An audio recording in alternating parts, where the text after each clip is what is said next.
Lubero, dans la province du Nord Kivu. Ici, les forces congolaises sont présentes dans les rues de la ville, dernier verrou sécuritaire pour empêcher les combattants du M23 d'atteindre les territoires de Butembo et de Beni, pour l'heure jamais occupés par le groupe rebelle. Mais depuis lundi, les affrontements ont repris dans plusieurs villages du territoire de Lubero, opposant l'armée congolaise aux rebelles du M23. C'est dans ces collines là-bas que les affrontements se déroulent. Là-bas, il y a le M23 et nos soldats. Et ici, on vit dans la psychose. On ne sait pas ce qu'ils font là-bas, mais on les voit partir pour combattre.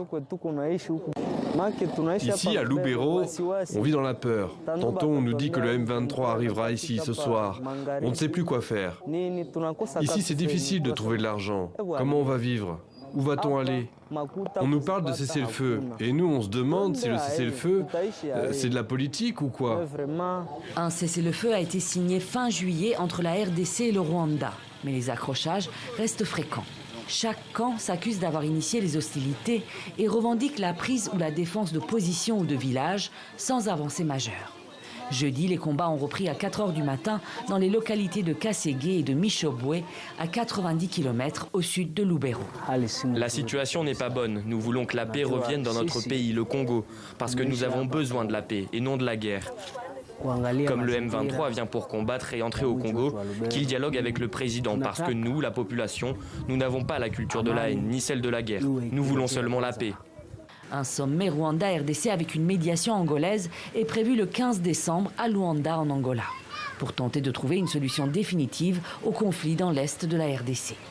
Pour le président de la société civile de Rutshuru, les forces en présence s'activent sur le terrain en prévision de ce sommet. Nous pensons que ce n'était pas en principe le moment que le M23 puisse recommencer la guerre, mais nous avons compris une chose, c'est que Kagame veut aller rencontrer le président Tshisekedi en étant dans une position de force, en montrant qu'il a encore occupé d'autres entités. Nous ne sommes pas concernés ni de près ni de loin par les accords conclus entre la RDC et le Rwanda, a déclaré jeudi le porte-parole du M23 à nos confrères de l'AFP. Les récents combats dans le territoire de Lubero, mais aussi dans celui de Massissi, ont provoqué un déplacement massif de la population.